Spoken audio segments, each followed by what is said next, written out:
ఈ south Indian most wanted criminal యొక్క story అంటే మీరు షాక్ అవుతారు. ఇతనిపై 88+ కేసెస్ ఉన్నాయి.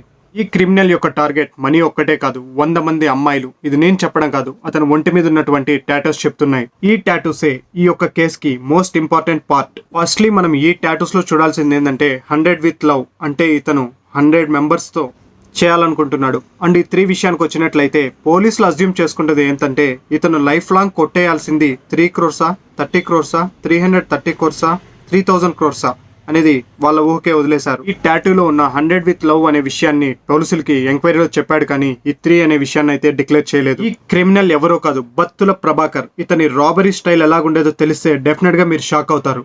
ఇతను వన్స్ దొంగతనం చేయాలి అని ఒక టార్గెట్ ని ఫిక్స్ చేశాడంటే ఇంకా లేపేస్తాడంతే.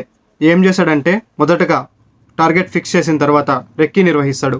ఓనర్ ఎప్పుడు బయట వెళ్తున్నాడు, లోపలికి వస్తున్నాడు, ఏం తెస్తున్నాడు, ఈ ఇన్ఫర్మేషన్ అంతా 5 days అవ్వచ్చు, 10 days అవ్వచ్చు, 1 month అవ్వచ్చు, ఇవంతా గ్యాదర్ చేసిన తర్వాతే పక్కా ప్లాన్గా వెళ్ళి కొట్టేస్తాడు. ఇలా ఇతని మీద 1 కాదు 2 కాదు, మొత్తం 88 పైన కేసులు ఎంటైర్ సౌత్ ఇండియాలో ఉన్నాయంటే ఇతను ఎంత పెద్ద క్రిమినలో అర్థం చేసుకోండి.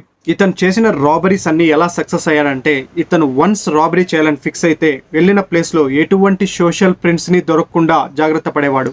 సోషల్ ప్రింట్స్ అంటే నేను ఎలాగ చెప్పాలి, మొదటగా తను మాస్క్ వాడేవాడు, అలాగే గ్లౌజెస్ వాడేవాడు, ఎటువంటి ప్రింట్స్ దొరకకుండా బయట వచ్చేసేవాడు. ఇలా అలవాట్లు రాబరీస్ చేస్తూ ఒకానొక రోజు వైజాగ్ పోలీసులకైతే దొరికిపోయాడు ఇలాంటి థెఫ్టింగ్ కేసులో. కాకపోతే ఇక్కడ ట్విస్ట్ ఏంటో తెలుసా, ఇతన్ని కోర్టుకి పంపిస్తున్న సమయంలో ఆ మధ్యలోనే పోలీసులకి మస్కా కొట్టి జంప్ అయిపోయాడు.